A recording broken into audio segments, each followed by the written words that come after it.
শুভ সকাল বন্ধুরা, কেমন আছো তোমরা সবাই? আশা করছি তোমরা সবাই অনেক ভালো আছো, সুস্থ আছো। তো আমি রান্না করে এসে মিষ্টি কুমড়ার আলু দিয়ে একটু বটি করব। ছেলেরা আমার ব্রেকফাস্টে হয়ে যাবে, আর অমিতাভ তো দুধ দিয়েই খাবে।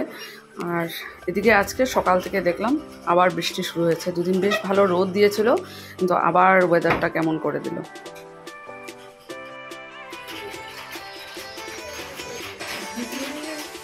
হব হব হব ভালকে কৰা, মধ্যমা আৰু ভালকে কৰিবা, ডিষ্টিংশন ঠিক আছে? কৰিবা না?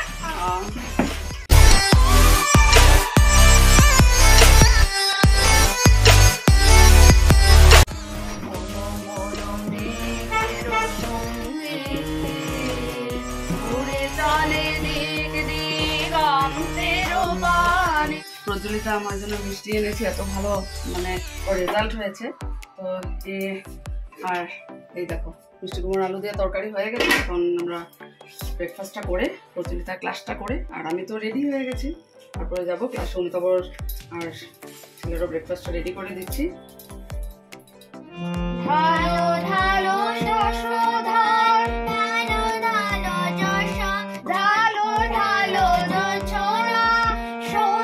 তো ক্লাস শেষ করে অমিতাভ ক্লাসে বসেছে, আমি একটু লিখে দিয়ে আসলাম। অমিতাভ পড়ছে, অমিতাভ বেরোবে, আর সবার ব্রেকফাস্ট হয়ে গেছে। তো চলো ক্লাসে যাই। আজকে বৃষ্টি পড়ছে সকাল থেকে। চলো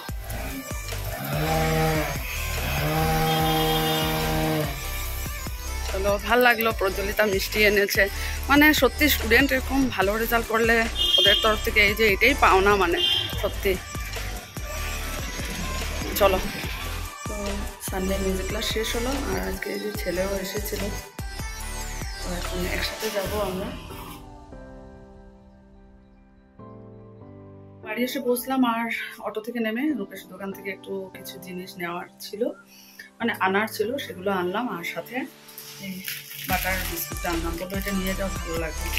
একটু চেঞ্জ করে করে বিস্কুট খেতে ভালো লাগে। আমার বাবাও ওরকম করতো, মানে একটা বিস্কুট বা একটা ধূপকাঠি একই ব্র্যান্ডের মানে সবসময় আনতো না, একটা চেঞ্জ করে করে আনতো। এটা আমারও খুব ভালো লাগে, অমিতাভও আনে। তো এখানে এটা পেলাম, নিয়ে আসছি। তো অমিতাভ কাজে বেরিয়েছে, আস্তে আস্তে একটু লেট হবে। তো ছেলে আর আমি লাঞ্চ করবো। এখন রান্না তো আছে, ডাল তরকারি। এখন আমি ভাতটা বসাবো। তো চলো ড্রেসটা চেঞ্জ করি। আর এদিকে ওয়েদারটাও আছে, মোটামুটি হাওয়া দিচ্ছে, বৃষ্টি নেই এখন। চলো পরে আসছি। তো এই দেখো লাঞ্চ রেডি, ছেলে বসেছে। আর আজকে একটু ছেলে ভীষণ ভালোবাসে মিষ্টি আলু ভাজা করলাম, আর ডাল তরকারি তো আছে, ফুলকপি তরকারি। তো চলো লাঞ্চটা করে নিই, পরে আবার কথা হচ্ছে। তো দেখো আবার বৃষ্টি শুরু হয়ে গেছে, আর সকাল থেকে একটু মেঘলা মেঘলা ছিল ওয়েদারটা, আর এখন তো বেশ ভালোই বৃষ্টি শুরু হয়েছে। চলো বেশ ভালোই লাগবে। এখন তো ঘুমোতে যাব, খাওয়া দাওয়া শেষ। চলো একটু রেস্ট করি, পরে আবার বিকেলে কথা হবে। শুভ সন্ধ্যা বন্ধুরা। তো চলে এলাম আবার রান্নাঘরে, দুধটা জাল বসিয়েছি, আর কালকে রান্নার প্রিপারেশন হবে। তো সকালবেলা ভিজিয়ে রেখেছিলাম কাবুলি চানা, অনেক দিন হয়েছে খাওয়া হয়নি, সেদিন মিতাবুকে বলে আনিয়েছি। আর এই দেখো কাবুলি চানা ভিজিয়ে রেখেছি। কাবুলি চানা হবে পনির দিয়ে।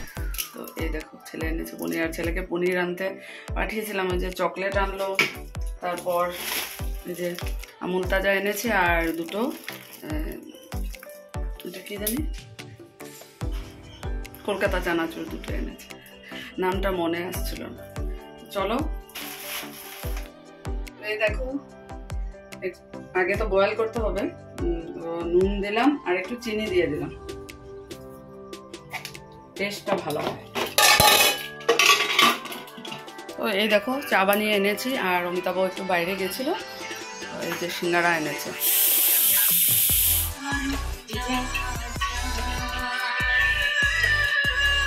তো এইমাত্র বড় বৌদি, মাম্পি, অঙ্কিতা, পায়েল চলে গেল। আজকে আমরা সবাই মিলে একটু রবীন্দ্র মানে জয়ন্তীর একটু প্রোগ্রামটা করছিলাম, মানে রিহার্সাল করলাম। কারণ যেহেতু বুধবারে 25শে বৈশাখ আছে, আর আমার স্বস্তিকা মিউজিক্যাল একাডেমির তরফ থেকে ছোট্ট একটা প্রোগ্রামের আয়োজন করছি আর কি, সেটারই প্রস্তুতি। তো চলো এখন বাকি যাই রান্নাঘরে, খাওয়া দাওয়া করতে হবে। চলো।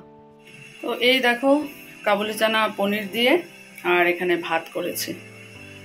তো অমিতাভ গিয়েছিল, একটু রামকৃষ্ণ ঠাকুরের উপাসনা ছিল, তো সেখানে প্রসাদ নিয়ে এসেছে। এখন ছেলেরা আর আমার ডিনারটা রেডি করছে। খাওয়া দাওয়া শেষ করলাম, তারপরে বাকি কিচেনের অনেক কাজ সেগুলো কমপ্লিট করলাম। রাত ব্রাশ হলো, সব কিছু শেষ হলো, কারণ কাল সকালবেলা আবার স্কুল আছে, আমারও আছে, যেতে হবে। চলো আজকের ব্লগটা এই পর্যন্তই। আগামীকাল নতুন একটা ব্লগে দেখা হচ্ছে। তোমরা সবাই খুব ভালো থেকো, সুস্থ থেকো। Good night.